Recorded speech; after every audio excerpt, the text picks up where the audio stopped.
Hi எல்லாருக்கும் வணக்கங்க. இப்போ நம்ம என்ன பார்க்க போகிறோன்னா, நான் வாங்கினேன் ஆஃப்லைனில் வாங்கினேன் Panasonic அல்டிமேட் வெட் கிரைண்டரை பற்றி தாங்க இப்போ நம்ம பார்க்க போகிறோம். அதுக்கு முன்னாடி நம்ம வீடியோ யாராவது புதுசாக பார்க்குறீங்கன்னா லைக் பண்ணுங்கள், ஷேர் பண்ணுங்கள், மறந்துடாமல் சப்ஸ்கிரைப் பண்ணுங்கள். வாங்க நம்ம இப்போ வீடியோக்குள்ளே போகலாம். வாங்க இப்போ நம்ம அன்பாக்ஸ் பண்ணலாம். நான் இப்போ வாங்கியிருக்குது Panasonic மேனுவல் மாடல் தாங்க இப்போ நான் வாங்கியிருக்கேன். இது எத்தனை லிட்டருன்னா 2 லிட்டரு இந்த மாவு பிடிக்குங்க. 2 லிட்டரு ட்ரம்முங்க இது. இதில் என்ன பெனிஃபிட்லாம் நமக்கு இருக்குங்கிறத நான் இப்போ உங்களுக்கு ரிவ்யூ பண்ணுறேன். இதில் கிட்டத்தட்ட இப்போ நம்ம இதை ஓட விட்றோன்னு வச்சுக்கோங்களேன். இதை வந்து இப்படி லாக் எடுத்துட்டா ஆட்டோமேட்டிக்காகவே ஆஃப் ஆயிரும். ஆட்டோமேட்டிக்காக ஆஃப் ஆகுதுங்க. ஆஃப் ஆகுதா? இதில் வந்து 2 பிரேக்கர் கொடுத்துருக்காங்க. 1 2 எல்லா கிரைண்டருமே ஒவ்வொரு பிரேக் கொடுத்துருப்பாங்க. இதில் 2 பிரேக்கர் கொடுத்துருக்காங்க. இது இங்கே ஆட்டோமேட்டிக்காக இது ரொம்ப டைட் பண்ணி புஷ் பண்ணிலாம் நீங்கள் டைட் பண்ண வேண்டாம். இது லேஸ் இப்படி ஓட விட்டால் போதும். இப்படி திருக்குனாலே போதும், நல்லாவே டைட் ஃபிட் ஆயிரும். இதில் என்ன பெனிஃபிட்லாம் இருக்குதுன்னு வச்சுக்கோங்களேன். இப்படி ஓடுதா, இதுலேயே நீங்கள் தண்ணி ஊற்றிக்கலாம்.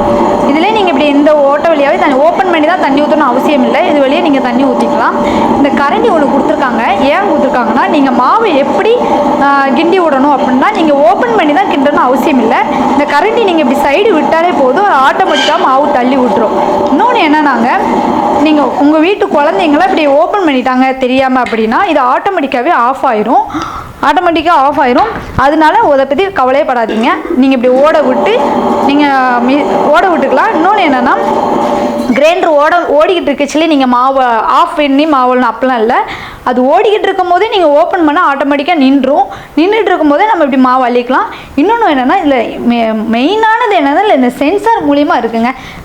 வீட்டில் வயசானவங்க பெரியவங்களாம் என்ன நினைப்பாங்க, ஓடிக்கிட்டு இருக்கும் போதே மாவு அள்ளணும், அதுக்கப்புறம் என்ன தண்ணி தொளிக்கணும்னு நினைப்பாங்க. ஆனால் அதுக்காண்டி தான் இந்த சென்சரில் இப்படி அட்டையை நம்ம இப்படி லாக் பண்ணால் போதுங்க. அது ஆட்டோமேட்டிக்காகவே ஓடிடும். நம்ம தண்ணியும் தொளிச்சு விட்டுருக்கலாம், மாவும் அள்ளிக்கலாம்.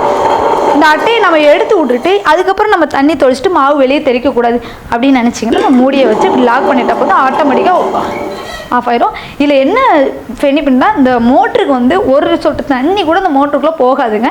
சுவிட்சு மேலே கொடுத்துருக்காங்க. நம்ம கீழே தான் குனிஞ்சு சுவிட்செல்லாம் ஆன் பண்ண அவசியம் இல்லை. சைடுலாம் கொடுக்கணும் இல்லை, மேலே கொடுத்துருக்காங்க.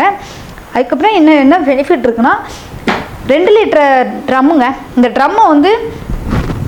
ட்ரம்மை நம்ம வந்து இப்போ தூக்குறோம். இதில் அடியில் ஒரு மாடல் கொடுத்துருக்காங்க, பாருங்கள் நீங்களே. அடியில் என்ன மாடல் கொடுத்துருக்காங்கன்னா, நம்ம வந்து கீழே வந்து இந்த ட்ரம்மு இருக்கு பாருங்க, அவ்வளோ வெயிட்டெலாம் கிடையாதுங்க, ரொம்ப லேஸாக தான் இருக்குது. வயசானவங்களாம் நல்லா தூக்கி நம்ம அரைச்சிக்கலாங்க. இதில் என்ன பெனிஃபிட்னா, இதில் இப்போ தண்ணி தேங்கிடுச்சு, நம்ம அதுக்கு மெனக்கு தொடச்சிடலாம் விடணும். லேஸை தள்ளி விட்டால் மட்டும் போதுங்க. இதில் ஓப்பன் டைப்பில் ஒரு மாடல் கொடுத்துருக்காங்க, அது வழியாக தண்ணி பெய்க்கிறோங்க. அதுக்கப்புறம் நம்ம அந்த கிரைண்டர் அப்படியே ஈஸியாக மாட்டி இதில் நம்ம மாவு 2 லிட்டர் ட்ரம்மில் நம்ம லாக் பண்ண வேண்டியதான். 2 ஸ்லோ பிரேக்கர் கொடுத்துருக்காங்க. சென்சார் மூலியமாக தாங்க இது கிரைண்டரே லாக் ஆகுது. நீங்கள் மறந்தாக்கில் லாக் போட மறந்துட்டீங்க அப்படின்னு நினச்சி நீங்கள் வருத்தப்படாங்க. இப்படி மூடி 3 நாளும் நம்ம மேலே இருந்து லாக் பண்ணிக்கலாம். லாக் பண்ணிட்டா நம்ம வந்து சுவிட்சை போட்டு விட்டு கிரைண்டர் போட வேண்டியதான். அது சென்சார் மூலியமாக. நீங்கள் இதை வந்து இந்த மூடி வந்து கரெக்டாக சென்சாரில் லாக் ஆகினா மட்டும்தான் கிரைண்டர் ஓடும். இல்லை நீங்கள் இப்படி லேசாக தூக்கியிருந்தால் கூட கிரைண்டர் ஓடாது. இந்த சென்சாரில் ஆட்டோமேட்டிக்காக டச் ஆனால் தான் ஓடும். ஐயோ நம்ம வாங்கினோன்னே கிரைண்டர் ஓடலை அப்படின்னு நினச்சி என்றைக்கு நீங்கள் பயப்பட வேண்டாம். அது ஏன் ஓடலை அப்படின்னு நீங்கள் நினைங்கன்னா, மூடி நீங்கள் சரியாக மாட்டாதனால தான் ஓடாமல் இருக்கும். நீங்கள் இப்படி நல்லா இப்படி லேசாக தூக்கியிருந்தால் ஓடாதுங்க. இப்படி புஷ் பண்ணி அமுக்குனா மட்டும்தான் கிரைண்டர் ஓடும். இதில் நிறைய பெனிஃபிட் இருக்குங்க. என்னை பொறுத்த வரைக்கும் இந்த கிரைண்டர் ரொம்ப பிடிச்சிருக்கு எனக்கு. உங்களுக்கு எப்படி பிடிச்சிருக்கு நீங்கள் கமெண்டில் சொல்லுங்கள். உங்களுக்கு சேனலில் அடுத்த அன்பாக்ஸ் வீடியோ வந்துக்கிட்டு இருக்குது. அதை நான் சைடில் காட்டுறேன், மறந்துடாமல் பாருங்கள். ஓகே.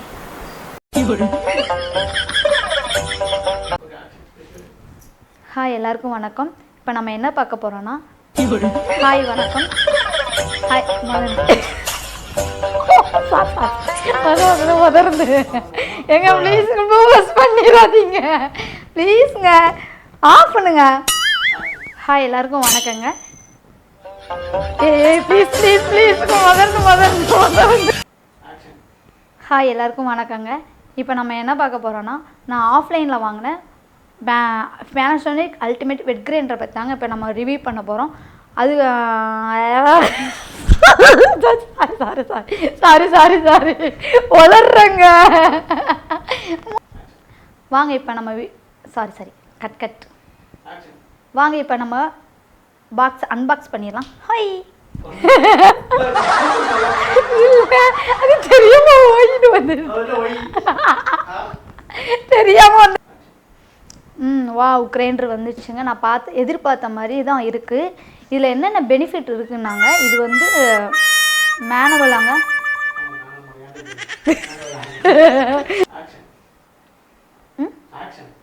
இருங்க ஐயோ இருங்க, நீங்கள் வாட்டி வீடியோலாம் போடாதீங்க. நான் எடுத்த அப்புறம் தான் நீங்கள் என்ன பேனாசோனிக்ல நான் அல்டிமேட் வெட் கிரைண்டர் வாங்கிட்டேங்க. மேனுவல் மறைஞ்சிருக்கு வெட் கிரைண்டர் பண்ண மாட்டேன்னு சொல்லுங்க. ப்ளீஸ் காட் பண்ணுங்க போங்க, நான் அப்புறம் பண்ணுவேன்.